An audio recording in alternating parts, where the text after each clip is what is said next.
வந்து ஸ்னோ எல்லாம் ஹியூஸ்டனுக்கு வராது. ஒரு 2-3 வருஷத்துக்கு முன்னாடி வீடியோ பண்ணியிருந்தோம்ல, அப்ப வந்ததுதான். அதுக்கப்புறமா ஒரு 2-3 வருஷமா ஸ்னோவே இல்ல. இந்த வருஷம் தான், இன்னைக்கு தான் வந்து ஸ்னோ வந்திருக்கு. ஆர்டிக் பிளாஸ்டம், அதனால அப்படியே பிளாஸ்ட் ஆயிட்டு இருக்கு வெளியே. காலையில நேற்றுக்கு நைட்ல இருந்தே ஸ்னோ, அதனால இப்ப கொஞ்சம் தான் பில்ட் ஆயிருக்கு. இன்னைக்கு மத்தியானம் வரைக்கும் இருக்கு. இவ்வளோ ஸ்னோ எல்லாம் ரொம்ப வராது. மேல நார்த்ல எல்லாம் நிறைய ஸ்னோ வரும், ஆனா இங்க வந்து இதுவே வந்து ரொம்ப பெரிய விஷயம். நாங்க வந்து செடியெல்லாம் எடுத்து உள்ள வச்சிருக்கோம். அப்படியே வீடே வந்து ஒரு சின்ன மினி காடு மாதிரி இருக்கு. இங்க கொஞ்சம் இருக்கு, பின்னாடி கொஞ்சம் இருக்கு, எல்லா ரூம்லயும் கொஞ்சம் கொஞ்சம் இருக்கு. போலாமா? அப்படியே சூப்பரா இருக்குல்ல. அப்படியே காலையில எந்திரிச்சு வந்ததும் அப்படியே இந்த மாதிரி இருந்தது. நைட்டே வந்து பார்த்தேன். நைட் வந்து ரொம்ப சின்ன சின்னதா ஸ்னோ மாதிரி இல்ல, ஸ்லீட் மாதிரி, அந்த ஐஸ் மாதிரி இருந்தது. ரொம்ப சின்ன சின்னதா ஐஸ் மாதிரி இருந்தது. வா, இன்னும் ஸ்னோ கூட்டு போவேன் உன்னைய. ஸ்னோ பறிய மறைஞ்சிருதாடா. சரி, இப்பதான் எழுப்புனேன். அவன் நேத்துக்கு நைட்டே எல்லாம் ரெடி பண்ணி வச்சுட்டு தூங்கினான். காமிடா, என்ன வச்சிருந்த? மிட்டு.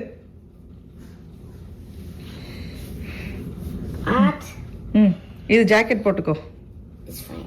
ஃபைனா? ஜாக்கெட் போட்டுக்கூடா? சரி போ.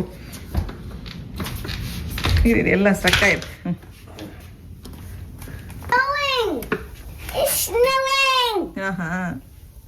இன்னைக்கு வந்து 3 இன்ச்சுக்கு வந்து ஸ்னோ வருதுன்னு போட்டிருந்தாங்க.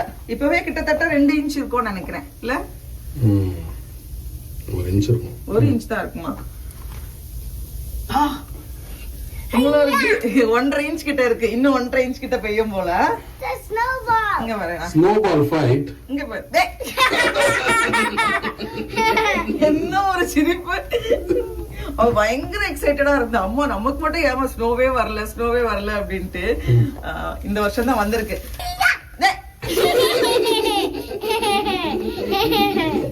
வந்து பாக்குறதுக்கு எவ்வளவு அழகா இருக்குல்ல.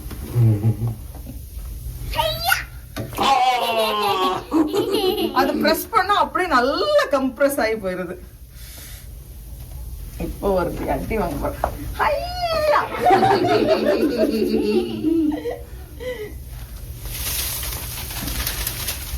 அப்படியே இந்த கிளாத் அந்த சைட்ல இருந்தா வருது, அதனால இந்த சைட்ல எல்லாம் கொஞ்சம் நிறைய விழுந்திருக்கு. இன்னைக்கு வந்து -8 வரைக்கும் போகுது, 8-9 வரைக்கும் போகுது. ஆனா ஃபீல்ஸ் லைக் பார்த்தோம் அப்படின்னா இன்னும் கொஞ்சம் கூட மைனஸ்ல தான் இருக்கு. அதான் நல்ல குளிருது.